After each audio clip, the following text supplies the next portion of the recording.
nous continuer et terminer notre regard sur la mission aujourd'hui.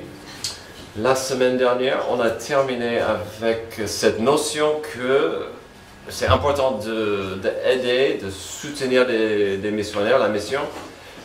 Et puis, on a vu que la plupart des missionnaires dans le monde vont et doivent chercher un réseau de soutien. Et donc, cet argent le permettra aux missionnaires de travailler en plein temps là dans le champ missionnaire que Dieu les a appelés. Et donc, ça permet à ce que cette personne ou cette famille vraiment consacre leur vie à la mission. Et puis ça prend du temps, entre souvent la nécessité d'apprendre la langue, la culture, d'établir des racines dans la ville, dans un endroit. Et puis, on a vu avec la question à la fin, cette notion que, en principe, un missionnaire, il est là pour lancer des églises, établir des églises, et puis une fois que l'église est établie, et indépendante et mature, il va laisser l'église avec un pasteur pour aller recommencer le processus. Sinon, il pourrait rester dans l'église et l'église aurait la responsabilité de le payer. Donc ça c'est, mais puisque les missionnaires ont du soutien, l'idée c'est qu'un jour il va laisser l'église indépendante et forte pour aller recommencer.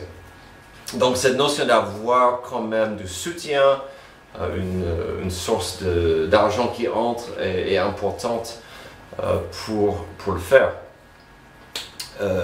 Donc je voulais aujourd'hui regarder un peu nos missionnaires, les pays où ils sont, les défis, les obstacles qu'ils ont, par rapport juste à ce qu'ils m'ont dit, mais aussi ce qu'ils disent des statistiques.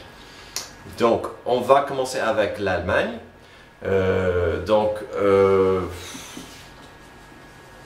Bon, vous comprenez où se trouve l'Allemagne. Ces statistiques datent d'il y a 1-2 ans, donc il ne devrait pas avoir trop de changements là-dessus.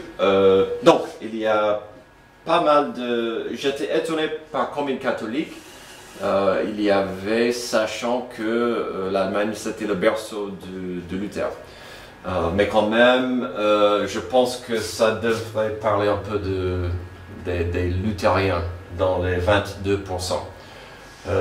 Donc, vous pouvez voir, dépendant de votre définition sur quelqu'un qui est pratiquant ou vraiment pratiquant, ou leur compréhension de l'évangile, est-ce qu'il y a beaucoup de ces gens qui sont sauvés? Alors, ça c'est la question, c'est le grand doute. Et on verra pas mal de catholiques dans nos statistiques aujourd'hui. Si les catholiques, si ces chiffres sont pareils en Allemagne comme en Espagne, comme ici, je connais pas mal de catholiques, mais qui sont pas trop pratiquants, qui auraient du mal à expliquer c'est quoi l'évangile, ou est-ce qu'ils savent qu'ils vont au ciel un jour. Donc ces chiffres semblent impressionnant, mais en même temps, je vois ces chiffres comme un obstacle pour l'évangile en Allemagne. Et puis, étant un pays de l'Europe de l'Ouest, pour moi, ce chiffre-là était assez fort, assez grand. Aucun. Donc, ça sera des athées, des agnostiques, ceux qui s'en fichent de l'Église, et donc même si la culture de l'Allemagne n'est pas la même qu'ici, je trouve que les chiffres sont assez semblables. On a beaucoup, nous et eux, des gens qui disent je suis rien. Donc déjà, il y a ça pour le pays.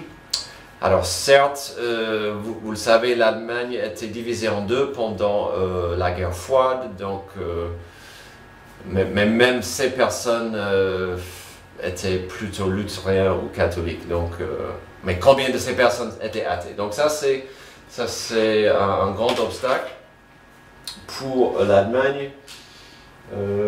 C'est un peuple assez fort, indépendant, donc je pense que ça n'aide pas cette notion d'expliquer le besoin de Jésus-Christ.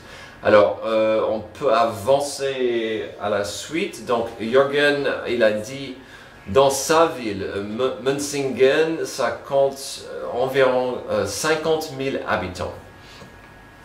Dans la ville, il y a aucune autre église évangélique. Il a dit, il aurait la liberté ou la joie d'envoyer quelqu'un d'autre.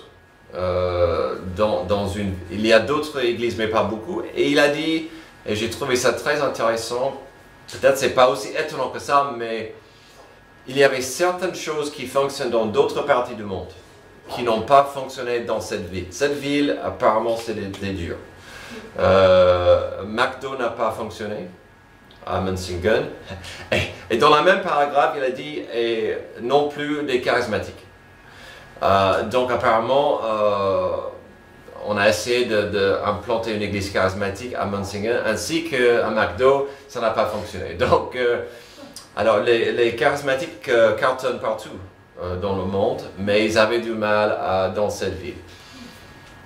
Quelque part, quand même, des Allemands sont assez carrés, logiques, et peut-être ce côté charismatique n'a pas vraiment abouti avec eux, mais pour lui c'est vraiment difficile. Et il est là depuis 25 ans, presque 30 ans. Donc l'église va bien, elle a une bonne santé, taille, bâtiment, mais c'était très dur d'en arriver là. Donc pour lui, il a dit, comme beaucoup de missionnaires, son désir c'est de lancer une nouvelle église quelque part.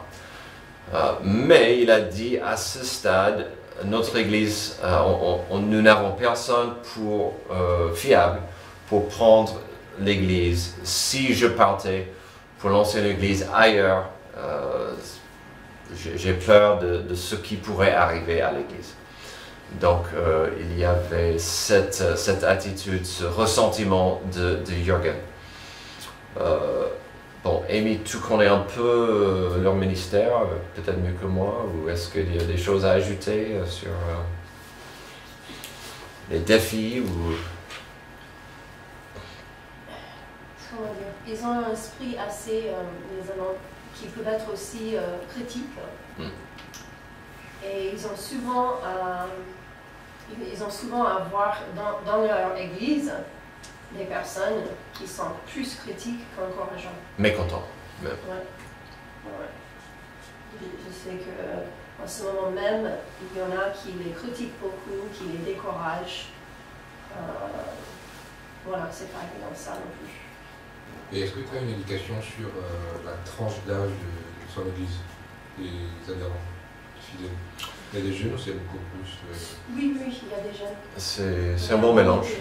Selon les photos et ce qu'ils disent. À un moment donné, ils avaient un ministère avec des Philippinos. Ils n'en parlent pas beaucoup, donc je pense que ça s'est tombé à l'eau. À un moment donné, ils essayaient d'avoir un ministère avec des réfugiés. Je ne sais pas comment ça... Ça continue. Oui, ok. Donc, oui. Oui, parce que quand je vois les statistiques sur le plan national, c'est effrayant. Ouais. C'est effrayant parce que ça veut dire que la moitié des Allemands est incrédule. Ouais. Alors que pourtant quand tu voyages dans toutes ces villes-là, il y a des églises catholiques, c'est beaucoup plus des églises protestantes. Ouais. Mais je crois aussi que le point que vous veniez de soulever, à savoir la division de l'Allemagne en RDA et RFA, a joué beaucoup parce que tout ce qui était RDA les socialistes ne croyaient pas, beaucoup ne croyaient pas en Dieu. Ouais. Et donc Dieu était mis en veilleuse en RDA, et on ne parlait de Dieu qu'en RFA, la République fédérale d'Allemagne. Bon, est-ce que ce phénomène, est-ce que c'est ce phénomène qui est à l'origine de ce que, de ces statistiques? Et à mon avis, je pense que ça joue quand même. Et ce n'est pas un mystère, beaucoup de ces pays qui étaient à l'est du rideau de fer étaient pauvres. Donc pour eux, ce qui comptait, c'est de pouvoir gagner. D'avoir une meilleure vie, ce n'était pas forcément Dieu qui était important, mais survivre et un jour d'avoir plus d'argent. Donc c'est une bonne observation. Donc on le voit souvent avec un missionnaire. Paul en a parlé, l'apôtre Paul. Il doit apprendre la culture. Il ne doit pas changer le message de l'évangile, mais la présenter dans une façon que le peuple et la culture pourraient comprendre. Alors, chez lui, c'est un peu différent parce qu'il est allemand. Donc, elle devait apprendre. Et donc, on a une collection de missionnaires assez unique parce que pas mal de nos missionnaires sont, en fait, ils sont bilingues et ils viennent du pays. Donc, il y avait moins de changements, ajustements à faire, mais quand même... moins de problèmes culturels. C'est toujours, c'est toujours un obstacle. Donc, on peut avancer à Espagne. Donc, je crois que l'Espagne était un peu plus, avait une population un peu plus grande que ça, mais quand même, l'Espagne, ils sont 47 millions, presque 50 millions. Encore des chiffres plutôt pareils pour l'Europe de l'Ouest. On a bien sûr plus de catholiques, presque 60. Mais quand, alors, là-bas, et selon ce que j'entends, c'est un peu comme Italie où c'est un peu plus mis en avant, c'est plus important dans la culture. Mais, donc ça donne plus d'obstacles pour dire, oui, vous connaissez qui est Jésus, mais est-ce que vous pouvez laisser à côté tous ces bagages religieuses que l'Église catholique impose ou disent c'est nécessaire. Donc, et combien en Europe de l'Ouest, même en Espagne, combien de ces gens sont pratiquants? Le chiffre ne le dit pas. Plus qu'ici, je pense, mais je ne sais pas. Je pense que ces gens sont moins pratiquants qu'on penserait. Il y a des gens catholiques qui disent qu'ils sont catholiques mais ils ne sont pas pratiquants. Ouais. Par exemple, je prends l'exemple de ma soeur, je l'ai appelée, et j'ai dit, mais tu ne veux pas l'église? Elle dit, non, non, c'est des hypocrites. Et je dis, toi, tu es catholique. Ouais. Donc, ils sont catholiques, mais ils ne pratiquent pas. Ouais. Ils ne connaissent pas trop les choses. Parce que ça font leur culte. Leur culte à la maison en même temps, avec la télé. Et puis, si je ne me trompe pas, beaucoup de ces gens ne sont pas trop pratiquants, mais c'est un bouclier. Voilà. Je suis catholique. Ne m'en parle pas. J'ai ma foi. Voilà, donc c'est compliqué. Ce qui fait mal, pasteur, si tu le permets, c'est que nombreux sont ceux qui ignorent qu'ils ne sont pas sauvés. Oui. Ah oui, oui, absolument. Ils sont nombreux. Absolument.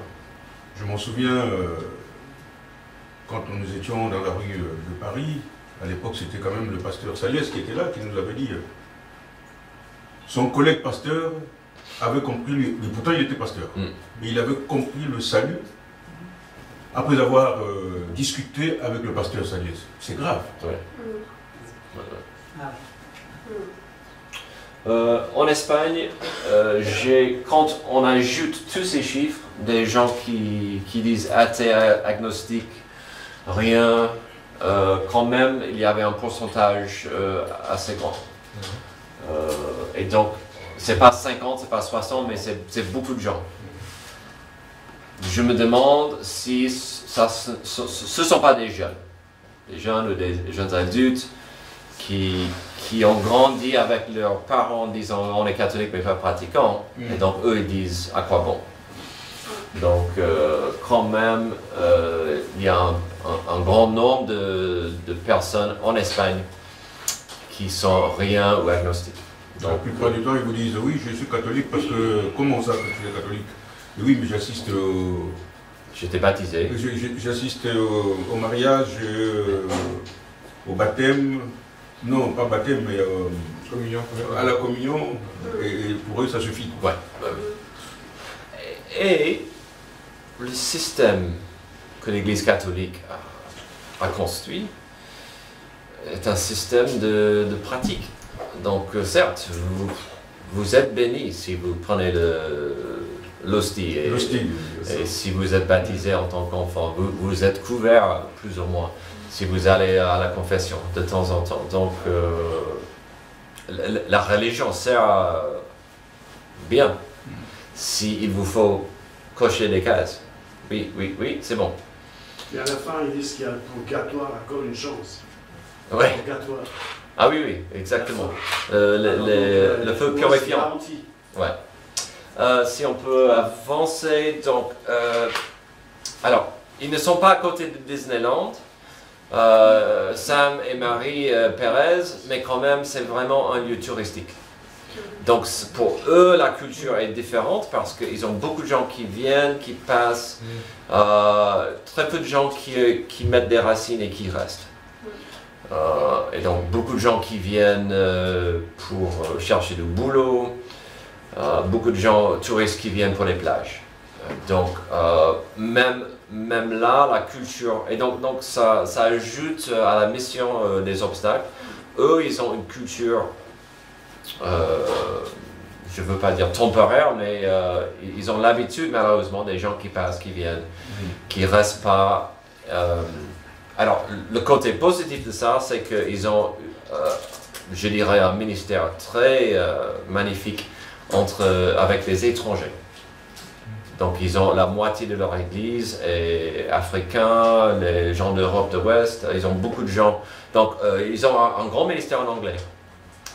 Parce qu'il y a beaucoup de gens à Malaga qui passent, qui sont là pour le boulot. Alors, comme défi, et ça c'est vraiment culturellement, c'est pas unique en Espagne, mais il a dit, notre plus grand défi, il est difficile de s'habituer à la mentalité de cette partie du monde. Les gens semblent tout laisser pour demain, mañana. Bof, on va s'occuper de ça demain, mañana. C'est pas important aujourd'hui, ça peut attendre. Et donc il y a cette notion de on verra, et tout est pour demain. Cette mentalité a tendance à nous exaspérer car elle affecte non seulement l'avancement du ministère, mais aussi beaucoup d'autres domaines. Cela nous rappelle l'empereur Constantin qui a demandé à ce que qu'il passe d'abord il n'a qu'à faire tout ce qu'il a fait. Ouais. Et puis quand il sentira sa fin venir, à ce moment-là, il se fera baptiser. Ouais. Pour aller au ciel. Ouais. Donc demain. Quand c'est nécessaire. Et dans ce cas, quand il n'y a pas d'urgence, ça peut freiner l'avancement. Il a dit, j'ai ressenti en lui la même attitude, le même esprit qu'en Jürgen. Ils aimeraient un jour, et ils voient le besoin de commencer des nouvelles églises partout. Ils ont le désir, mais il n'y a personne pour le moment qui pourrait prendre un pasteur pour prendre l'église et le ministère. S'il partait, ça risquerait d'être problématique. Notre objectif est de rester ici jusqu'à ce que le Seigneur nous apporte l'homme adéquat pour reprendre le travail. Nous aimerions que cela se produise le plus tôt possible, car il y a encore beaucoup de régions en Andalousie qui ont besoin d'être touchées par l'Évangile, mais nous devons dépendre du temps de Dieu. Donc, même idée, ce n'est pas le moment de partir. quitter, de laisser l'église sans un berger qui pourrait vraiment l'aider. Voilà. Et ça peut être un vrai obstacle, un vrai problème, un défi. L'église biblique baptiste de Champigny n'a pas de pasteur depuis 10 ans maintenant. C'est pas idéal, mais ils n'ont pas trouvé quelqu'un qui pourrait le prendre. Et on peut voir même pendant l'ère de l'apôtre Paul, comme j'ai dit la semaine dernière, il a lancé beaucoup d'églises, il les a laissées, et plus tard il devait revenir pour un peu... Ça fait qu'il y ait... il y avait beaucoup de problèmes après. Premier voyage, deuxième voyage, troisième voyage. Ouais. Donc, on va avancer à la Lituanie. Donc... L'Italie, non? Non, Lituanie. Est-ce que... L'Italie, non? Ah non, Lituanie, voilà. Donc, que 2,6 millions. Alors là, étant encore un ancien pays de l'Europe de l'Est, je m'attendais pas à ce chiffre. Beaucoup de catholiques, mais qu'est-ce que ça veut dire? Et il m'a dit le plus grand obstacle, c'est que les gens montrent aucun intérêt à l'évangile. Donc je pense qu'ici c'est le bouclier catholique. On est catholique, on ne veut pas en parler. C'est vraiment leur bouclier. Et si vous êtes content avec le système catholique, vous n'avez pas besoin d'autre chose. Donc, ils sont dans la ville de Altius avec 50 000 personnes. Donc on va quand même regarder. Je suis toujours fasciné en Europe de l'Ouest par les agnostiques et les rien non spécifiés ou des athées. Donc quand même, en Lituanie, il y avait, quand vous ajoutez non spécifié ou aucun, vous avez quand même un pourcentage important de gens qui ne croient en rien. Presque 20%. Oui. Donc, on peut avancer. Donc, ils sont à Altius, 50 000 personnes dans la ville, avec encore 26 000 dans la région, autour, avec que 2 églises évangéliques. Donc, encore, c'est un défi de voir. Et donc là, on voit encore un missionnaire qui devait y aller, mettre des racines, apprendre la langue, parce qu'il vient d'allemand, si vous vous souvenez. Donc, toujours ce processus compliqué d'apprendre et de faire quelque chose pour la gloire de Dieu. On peut avancer à Mana. Donc, il y a 10-15 ans, on voyait moins de ces autres choses. Ils avaient des endroits, quelques orphelinats, et ils avaient des endroits pour donner des repas. J'apprécie maintenant comment ils ont diversifié leur ministère. Ils ont beaucoup de projets pour l'eau potable maintenant. Et ça c'est important dans beaucoup d'endroits du monde. Et puis plus de soins médicaux. Et donc ça c'est toujours important parce que la pauvreté est énorme dans le monde. Et donc une façon pratique de partager l'amour de Dieu, c'est de servir. Et de dire on vous aime et on veut vous aider. Et donc beaucoup de ces... et puis j'ai pas mis, j'ai oublié, ou c'est pas là, ils ont commencé aussi certains centres de formation pour des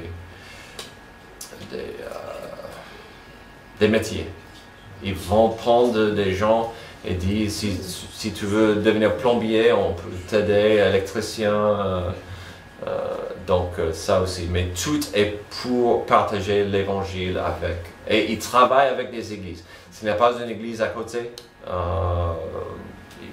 ils n'y vont pas. Donc c'est toujours la main dans la main avec une église locale pour que l'église aide avec ces personnes. Tu avais une question? Oui, juste, est-ce que c'est toujours, parce qu'avant c'était vraiment là où ils concentraient plus de la force, c'était les orphelinats. Oui.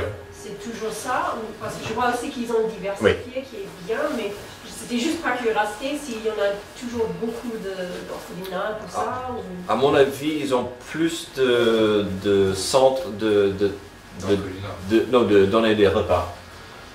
Oui. Des centres de nutrition. Oui, où les enfants viennent du village, ils mangent 2 fois par jour, reçoivent une leçon biblique et repartent à la maison. Ça c'est super ça. Ils ont des orphelinats, mais ils ont plus de ces centres de cantine quoi, que des orphelinats. Est-ce que tu travailles avec le SED? Je ne sais pas. Je ne sais pas. Oui. Il n'est pas utile, pasteur, d'expliquer ce que c'est que Mana International, parce que nombreux ne savent pas ce que c'est que Mana International, parce que là nous avons simplement les objectifs qu'ils atteignent. Donc Mana, c'est cette organisation basée aux États-Unis qui travaille avec des églises partout dans le monde, mais comme j'ai dit, leur désir c'est de travailler à côté en équipe avec des églises locales pour aider, donner ces soins pratiques avec l'évangile dans les endroits pauvres du monde. Donc ils sont beaucoup en Afrique, en Asie, certaines parties du monde. Ils ont des orphelinats aussi. Donc c'est vraiment cette notion de aider et bénir les plus démunis avec quelque chose de pratique, mais aussi l'évangile. Justement, je ne sais pas si tu sais, mais je sais que dans le passé, on a eu un peu de contact avec le Mana qui était en Ukraine. Oui. Est-ce que tu sais comment ça se passe en ce moment? S'ils sont encore là sur le terrain? Comment ça se passe avec la guerre et tout? Je pense que le centre a fermé. Ils ont des gens toujours là qui essaient d'aider, mais je pense que... Il faut que je vérifie, mais je pense que... C'était un orphelinat. Oui, c'était ça, oui. Ou même c'était un orphelinat que pour des filles. Il semble quelque chose comme ça pour les gens. Ouais. Mais il faut que je vérifie. Mais j'ai l'impression que ils ont dû fermer la plupart de ce qu'ils font en Ukraine. Roberto. Au sujet du fait qu'ils sont accueillis, les enfants, tout ça, donc on a eu une discussion ensemble. Quand ils deviennent adultes, qu'ils ont l'âge de 18 ans, est-ce que c'est pris en compte et pas les laisser libres à eux-mêmes par rapport au monde qui vient les chercher? Ouais. Est-ce qu'ils ont décidé quelque chose étant donné que tu as parlé des métiers, est-ce qu'ils vont partir à se faire aller travailler ou sont livrés à eux-mêmes? Alors, je sais, en Ukraine, ils m'ont dit qu'il y avait des Macs qui étaient garés dans la rue, qui attendaient les filles d'avoir ces 18 ans, parce qu'elles devaient, par la loi, quitter le centre. Et les Macs les proposaient aux filles tout de suite un job dans la prostitution. Et donc, ils essayaient d'enseigner des métiers aux filles avant de partir. Et de trouver des travails, des emplois. Pour ça, faut soutenir, mais légalement en Ukraine, elle devait partir à 18 ans. Et je ne sais pas pour d'autres endroits du monde, en Afrique, en Asie. Mais le même problème existe beaucoup en Asie, où on cherche des jeunes pour de tels métiers. Donc ils essaient de les préparer, mais le moment où ces personnes doivent quitter l'orphelinat ou le centre, c'est un peu... Donc il n'y a pas de rassurance à 100%. Et ça leur gênait de voir ces hommes qui attendaient. Mais après, l'enfant, il a la liberté de s'investir, pas partir. adulte, quand il peut décider de s'investir et déclarer au gouvernement que je vais investir dans l'association locale. Et donc aussi, dépendant où dans la culture, parfois une famille pourrait ouvrir ses bras à un enfant dans ce cas. Mais parfois, c'est souvent quand l'enfant est jeune où on ne peut rien faire. Donc on est ravi que l'enfant ait une place quelque part.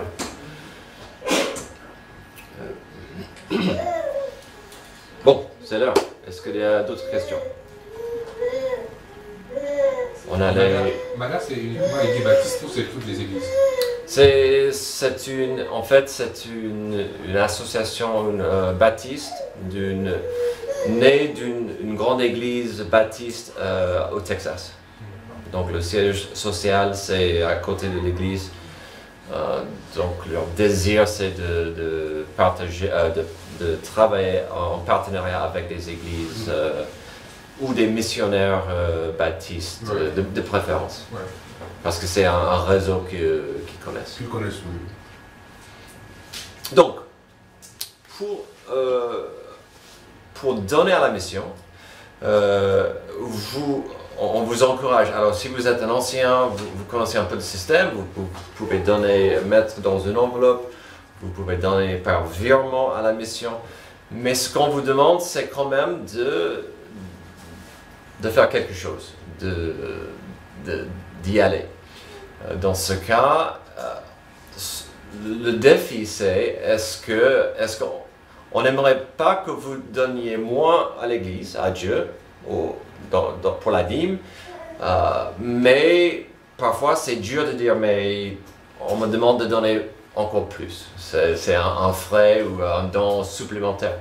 Dans ce cas, il faut choisir, il faut y penser, il faut y prier, parfois ça aide. On verra tout à l'heure dans la vidéo que l'Église a fait, il y a des façons de dire, au lieu de dépenser pour une friandise ou quelque chose qui m'intéresse, je vais consacrer cet argent à la mission. Donc, ou aussi, on va, si ça vous intéresse, on peut mettre quelque chose comme ça à côté. Et pendant la semaine, vous pensez à vos petits billets ou à vos pièces. C'est pas limité aux petits billets, mais l'idée c'est de pas dire ok je vais donner moins à l'église parce que ça c'est pas idéal, mais de dire je veux quand même, c'est un investissement, je veux m'investir dans la mission parce que quand on a vu dans quelques passages, Paul a dit ça va dans, c'est un fruit de votre fidélité et Dieu apprécie de voir les dons qui vont pour aider le salut parviennent aux autres. Donc on ne vous demande pas de ne pas manger 3 fois cette semaine, mais peut-être de manger moins de Snickers ou moins de comment? Pièce jaune. Pièce jaune, il y a des façons d'y participer. Et l'idée c'est de le faire dans la joie. Donc, questions, commentaires avant que... Bon, merci pour votre participation et on va prendre quelques minutes pour café. Merci.